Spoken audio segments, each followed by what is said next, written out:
The image of a big, loving plural family served as the foundation for Sister Wives' empire for more than 10 years. Every week, viewers tuned in to see how Kody Brown, his wife, and their numerous kids dealt with life's obstacles. On the surface, it was revolutionary television. A father juggling several marriages, women standing by one another as sisters, and kids growing up in a close-knit community that prioritized family. The show's opening sequences were thoughtfully chosen. There were birthday celebrations with balloons and cake, family feasts where everyone laughed, and candid interviews where Kody grinned into the camera and assured everyone that multiple marriage wasn't anarchy but rather peace. The spouses grinned as well, referring to themselves as a team that supported one another. And in the background, dozens of kids played together, demonstrating the viability of this unconventional way of life. It appeared nearly ideal to outsiders. Hey, hello, everybody. Welcome back to my channel TLC Flicks. Make sure to give this video a thumbs up. The Browns appeared to be one family, bound together by their shared beliefs and dedication.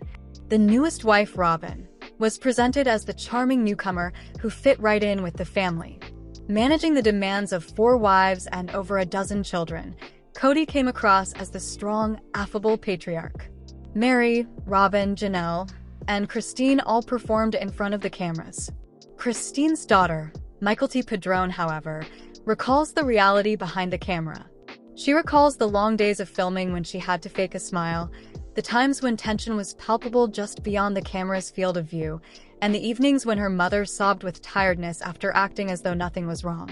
For the family as much as the spectators, the appearance of perfection was potent. They were under pressure to keep it up. The notion that the Brown family was joyful, functional, and spiritually strong was the foundation of their brand. Admitting otherwise would have destroyed the show's foundation. However, the fissures were already beginning to widen behind closed doors. Robyn was not what she seemed to be, a loving sister wife. Kody was not the well-rounded parent he professed to be. And despite her radiant smile for the cameras, Christine was carrying a quiet burden that would eventually shatter her. This illusion was perplexing to the kids, even Mykelti.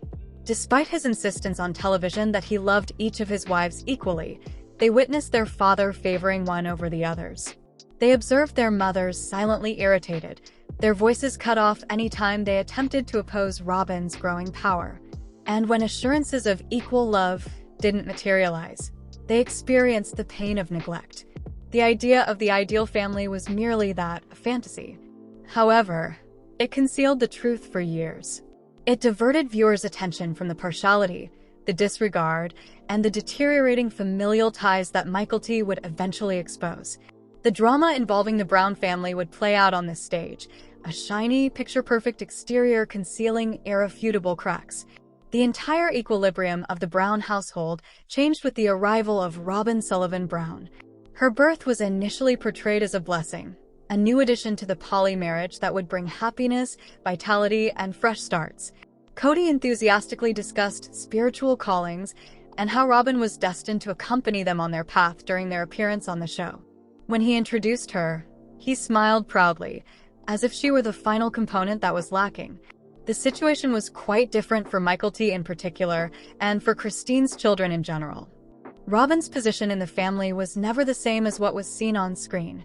Robyn joined on different conditions than the other spouses, Mary, Janelle, and Christine, who had all undergone years of sacrifice, joint parenting duties, and protracted financial hardship. She immediately became the focus of Kody's attention because she was the youngest and, in his opinion, the most beautiful. Almost immediately, the household dynamic changed. Kody started to visit the other spouses less frequently and with less purpose. In Robyn's house, he became more frequent and his laughing louder. Additionally, Mykelti saw isolation from Robyn, even though the show depicted her as ready to hug her sister wives and their kids. Robyn wasn't there to assist with the day-to-day turmoil of a big family. She wasn't the type of sister wife who stayed up late folding clothes with Christine or preparing dinner for 20 people. When the smaller children required an additional set of hands, she didn't help. Rather, she surrounded herself and her kids in a bubble, which Kody voluntarily entered and would not leave. At first, this separation was slight. Robyn would turn down invites to participate in group activities, frequently stating that she was too busy or too overwhelmed. She stayed away from the unkempt, unglamorous aspect of communal life that Janelle and Christine had been carrying around for years. Robyn's world appeared to be more selective, but Christine was still up before the sun to ensure her kids were fed and taken care of. Mykelti most clearly recalls the change when her father started giving Robyn priority. Not only was he spending more time with her, but he was also protecting her, putting her above the other spouses, and defending her. He believed Robyn could do no wrong. Any criticism, whether from Janelle, Christine, or even the older kids, was dismissed as miscommunication or jealousy. Robyn was perceived by the public as Sweet Robyn, the new wife who made every effort to fit in. However, she was the linchpin for those who lived inside the family. She was dividing, not merging. After spending her entire life caring for and raising children, Christine felt unfairly compared to Robyn. Cody's dedication, sympathy, and attention were all given to Robyn. Christine, on the other hand, felt invisible. Furthermore, Robyn was never really there for the kids, particularly Christine's. She wasn't the entertaining, game-playing, consoling stepmother. She wasn't the friendly smile that gave them a sense of security, or the helping hand that helped with chores. Rather, she separated herself, concentrating on her own wants, her own house, and her own children. Robyn's entrance was meant to fortify the Brown household. Rather, it initiated a gradual disintegration. The harmony that formerly characterized the family started to disintegrate as favoritism infiltrated every area of the home. This was the start of the end for Mykelti. The appearance of equality vanished as soon as Robyn walked in, and it became clear who her father truly appreciated most. Fans of Sister Wives laughed, gossiped, and made the remark into a meme when Christine Brown said it. However, the nanny wasn't a joke for Mykelti Padron and the other children of Christine. She served as evidence of something even more sinister, the partiality and inequity that had tainted the family. The nannies had been Christine, Janelle, and even Mary for years. They managed the household, prepared meals, assisted with homework, and reared each other's children. When one woman needed assistance, another stepped in, according to the unwritten rule of plural marriage. The burden was shared, even though it wasn't always fair or simple. But Robyn changed the rules when she joined the household. Robyn refused to rely on her sister wife like the other spouses did. Rather, she invited outsiders. Despite having 3 other women in the household with decades of experience as parents, she hired a nanny to aid with the children's care. The message to Christine's children was unmistakable. Robyn had no faith in them. She refused to accept their assistance. She wished to distinguish herself. Mykelti recalled observing her mother's expression upon hearing the news. After nearly raising her own children alone, Christine was worn out and found it hard to trust what she was hearing. Cody supported Robyn's choices and spent more time at home while she battled the rigors of parenthood and Robyn outsourced hers. The nanny turned into a figure. She stood for Robyn's unwillingness to fully integrate into the family and to shoulder everyone else's responsibilities. Even as a mother, she had distanced herself, erecting barriers rather than fostering relationships. And the more startling reality? Robyn made no effort to conceal it. She freely acknowledged receiving assistance, dismissing it as essential for managing her stress and anxiety. However, it felt like a betrayal to Christine's kids, who grew up witnessing their mother overwork herself without complaining. Why was Christine drowning in her responsibilities while Robyn was permitted to delegate hers? Why did Cody disregard Christine's tiredness while accepting Robyn's excuses? The nanny was more than a servant. A wedge was her. She moved farther away from the other women each time Robyn leaned on her. Cody progressively distanced himself from his neglected children each time he defended the decision. It was a strange little scandal to the globe. Mykelti saw it as evidence that her father and Robyn had established a different realm where partiality prevailed and the laws didn't apply. Being a grandmother is a cherished job for the majority of families. It's an opportunity to connect, nurture, and leave a loving legacy. However, Mykelti Padron revealed a very different reality in the Brown home. Robyn never took on that job. Mykelti dreamed of a time when all the women in the family would gather to celebrate the birth of her first child. Naturally, Christine was there in every manner. providing guidance, consoling words, and the tenderness that only a mother could provide. Beyond being a mother, Christine was prepared to be the kind of grandma who embraced the following generation and continued the customs of sacrifice and love. However, Robyn? There was no sign of her. Mykelti claims that Robyn avoided talking to her and the grandchildren in general. No regular visits, offers of babysitting, or tender rocking of newborns in her arms were there.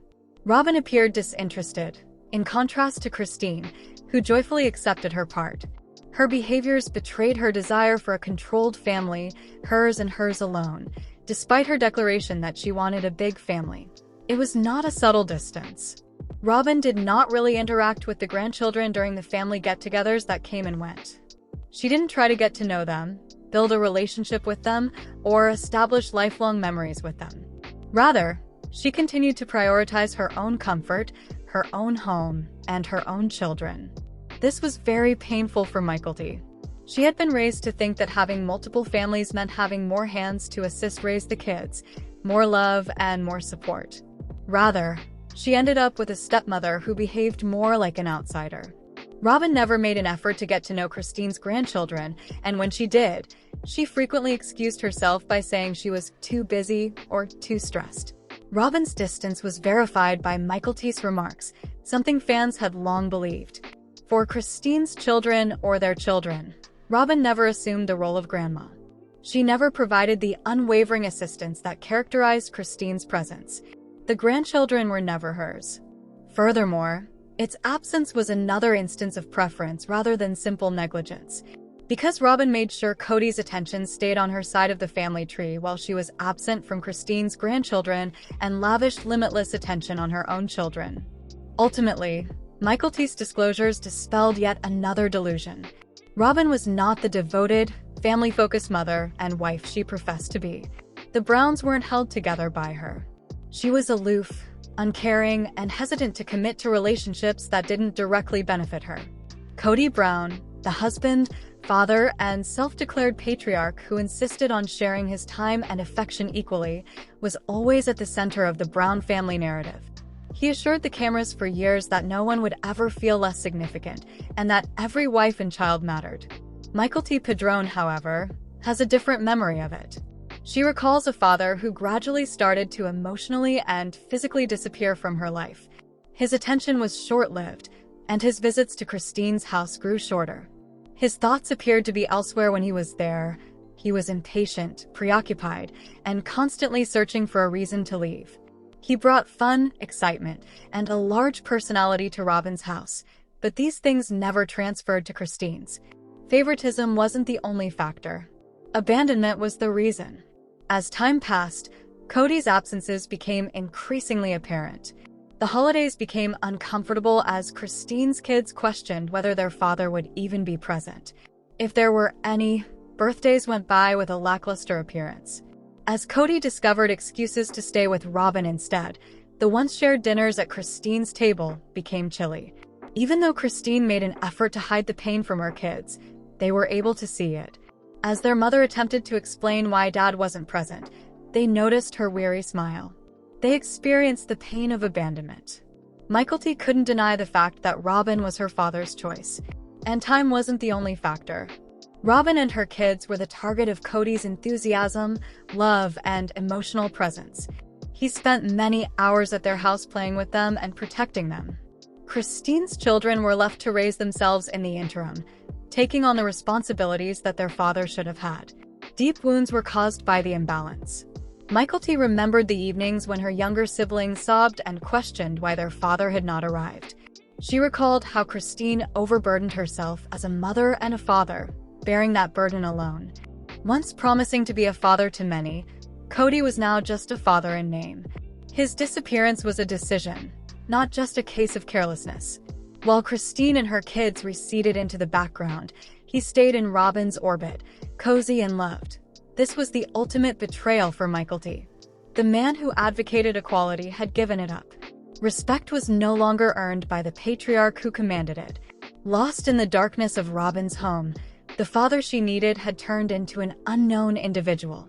Christine Brown was always referred to as the family's heart. She was in charge of cooking, cleaning, homeschooling, and caring for not only her own children but also those of her sister wives long before the cameras were rolling. Joking about her position in the hierarchy, she referred to herself as the basement wife. But beyond the fun was a reality that no one wanted to acknowledge. Christine was the most important person. When Robyn joined the family and Cody's focus changed, Christine's burden became even more burdensome. She was now parenting her kids without a father around. After promising to balance his time, Cody appeared to disappear into Robyn's world, leaving Christine to handle things by herself. To make sure everyone was fed, had their lunches packed, and had their clothes ready, she got up before the sun came up. While her children completed their homework at the kitchen table, Mom stayed up late folding laundry. In the interim, she bore the unseen weight of keeping her kids' hearts together while they suffered from their father's absence. Christine smiled into the cameras. She spoke jokes, laughed with her children, and talked affectionately about the concept of family. However, Mykelti saw through that smile to the reality. When the camera paused, she could see the fatigue in her mother's eyes. At night, when Christine believed no one was listening, she heard the sighs. She was aware of how much suffering her mother was denying her kids and how much she was hiding. Robyn had a nanny. The only person Christine had was herself. Christine's tiredness was often rejected when she sought to express it. Cody dismissed it, calling her ungrateful or too emotional. He refused to recognize how isolated she was. Robyn's grievances were addressed with compassion, and her wants were addressed with answers. It was impossible to see Christine's requirements.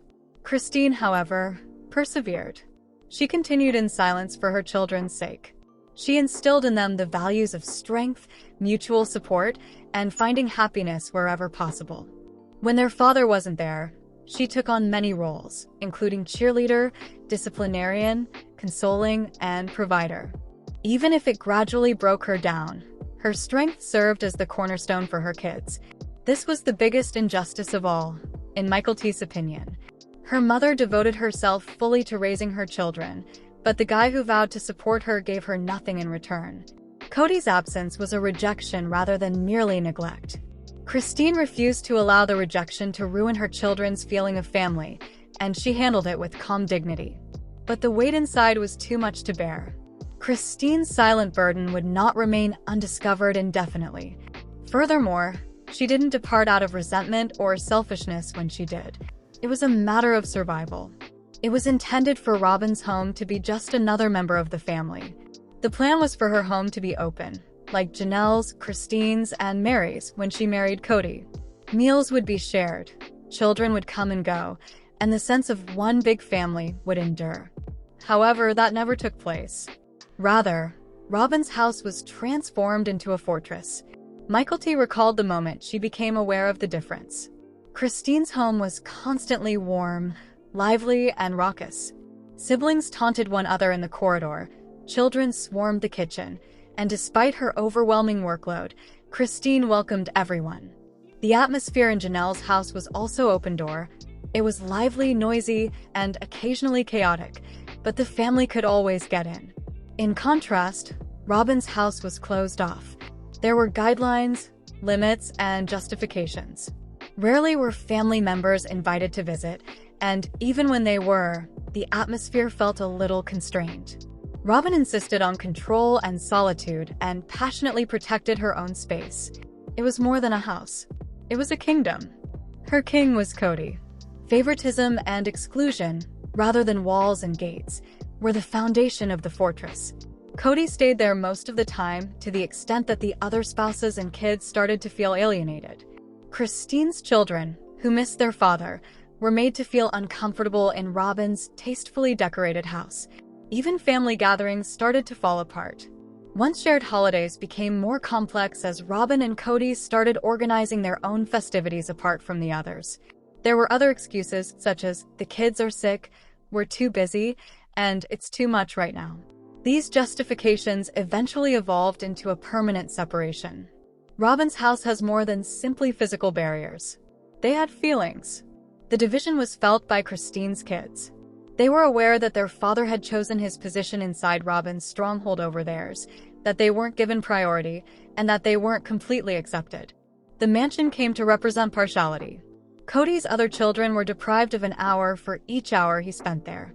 Every time Robyn closed her doors, it served as a reminder that the concept of a single, plural family had vanished the instant she walked through the door.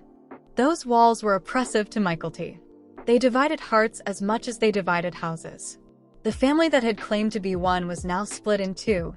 Robyn and Cody were within their stronghold, while everyone else was left outside. Cody Brown was meant to be the family's pillar. The dad.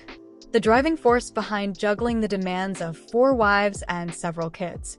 He made jokes, grinned, and preached about justice and love on television.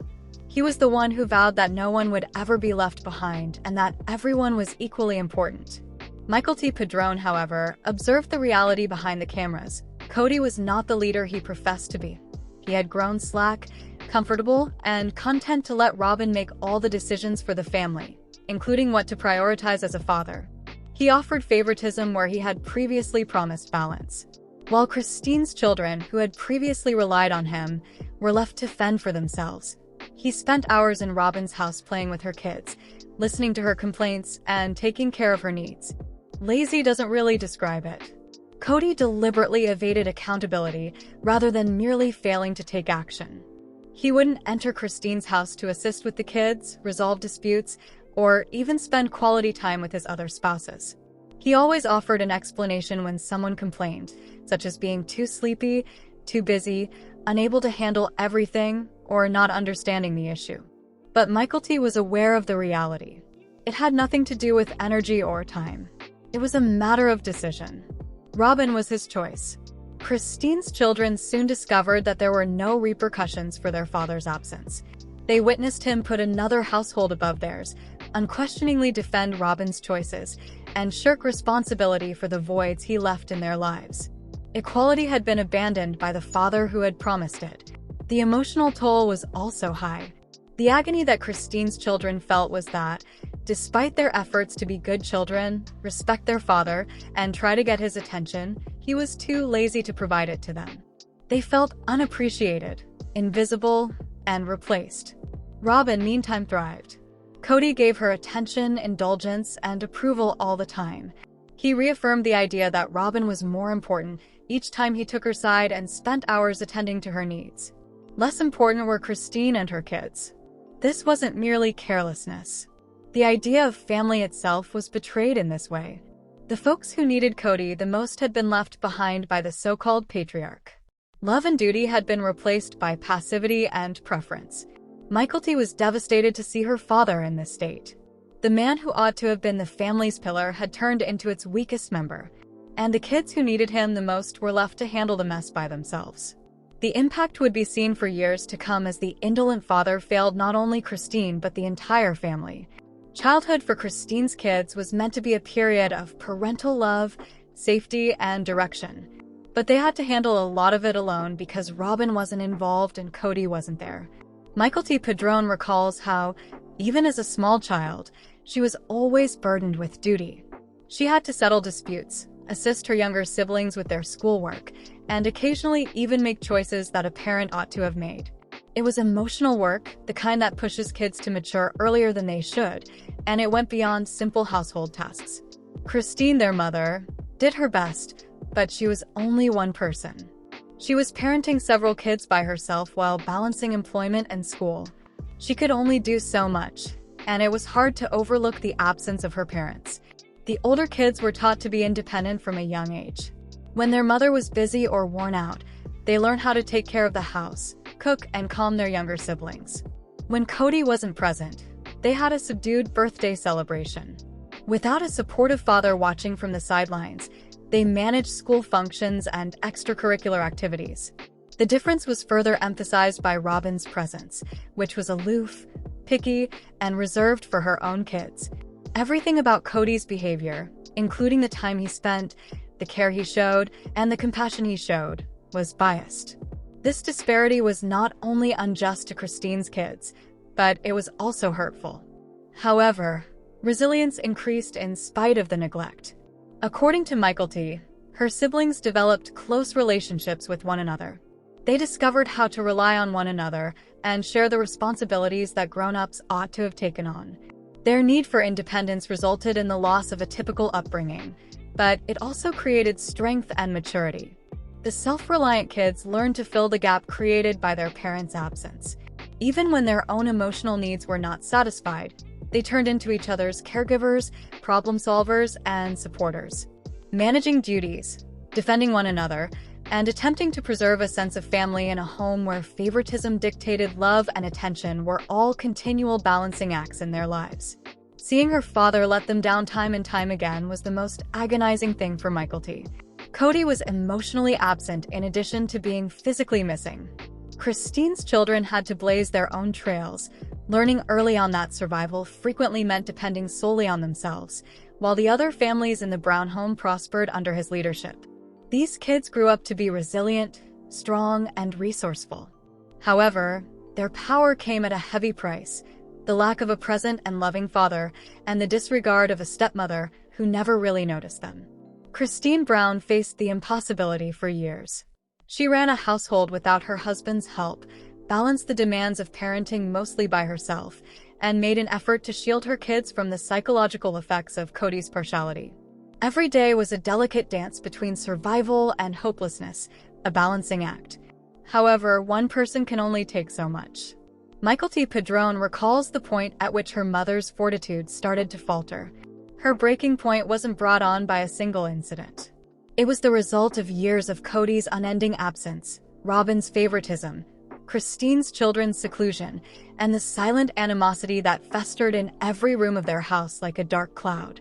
At first, Christine's breaking point was subtle. Thinking about her children's future, she remained up late into the night, gazing at the ceiling. She came to see that staying in the marriage was damaging in addition to being unfair.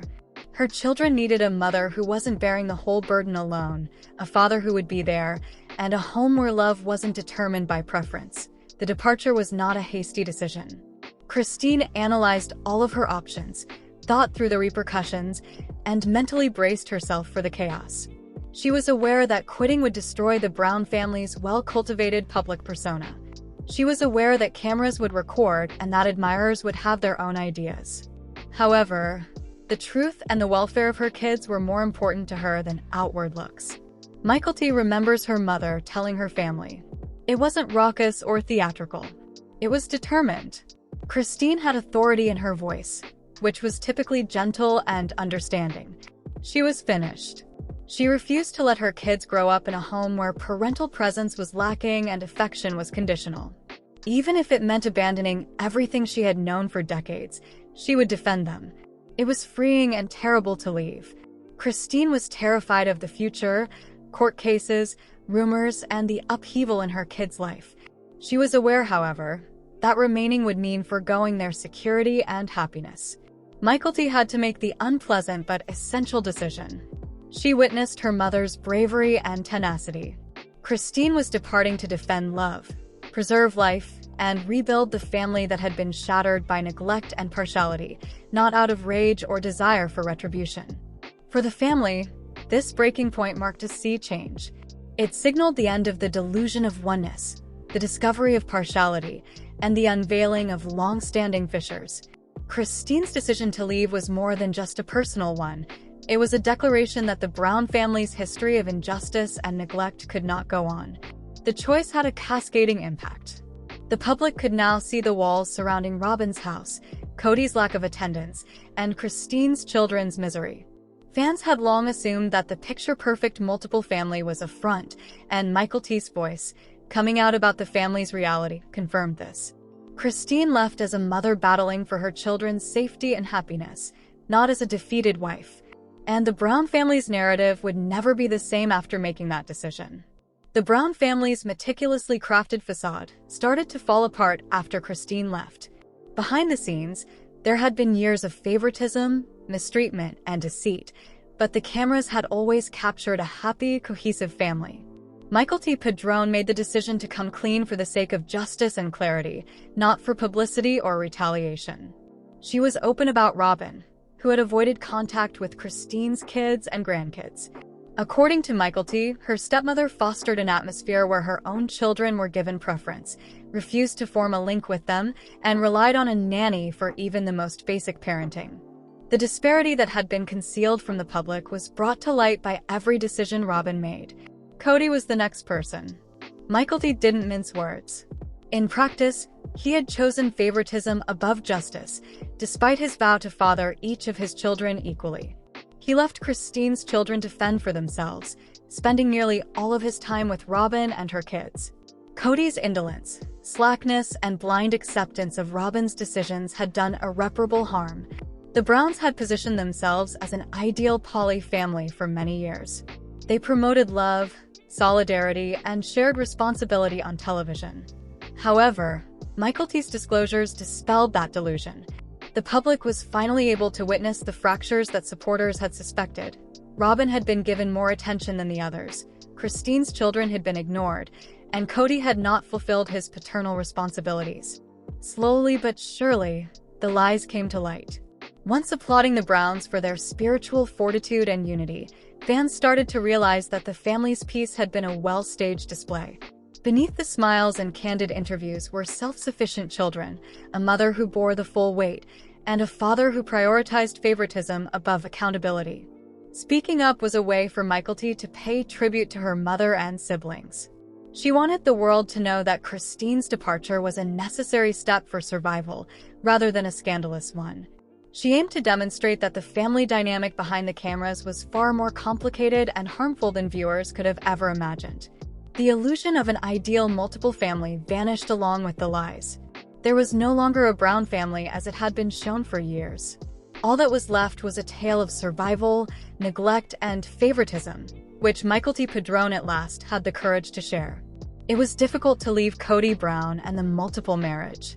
Years of public scrutiny, fan inquiries, and the heartache of tearing apart the life she had created were all faced by Christine. But the only option left to her and her kids was to leave. Not only did Christine survive physically, but she also survived emotionally and spiritually. She had sacrificed her own wants for her children's welfare for years, bearing a load that ought to have been shared. She now had the opportunity to take back her life, reform her family, and establish a setting free from neglect, fear, and partiality. Mykelti and her siblings looked up to their mother's choice as a source of strength.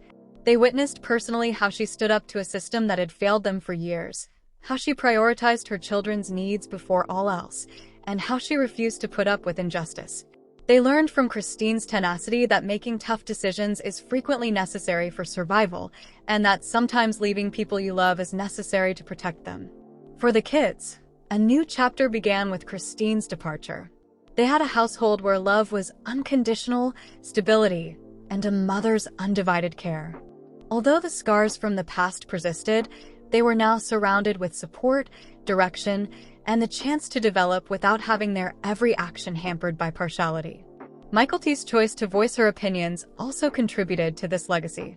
She paid tribute to her mother's hardships and illuminated the reality behind the cameras by exposing Robyn and Cody's actual behavior, including the falsehoods, favoritism, and neglect. It was telling the truth, not seeking retribution.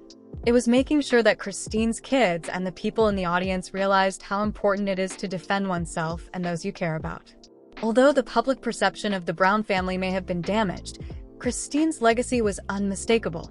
A mother's love is defined by her strength, limits, and sacrifices rather than by the presence of other people.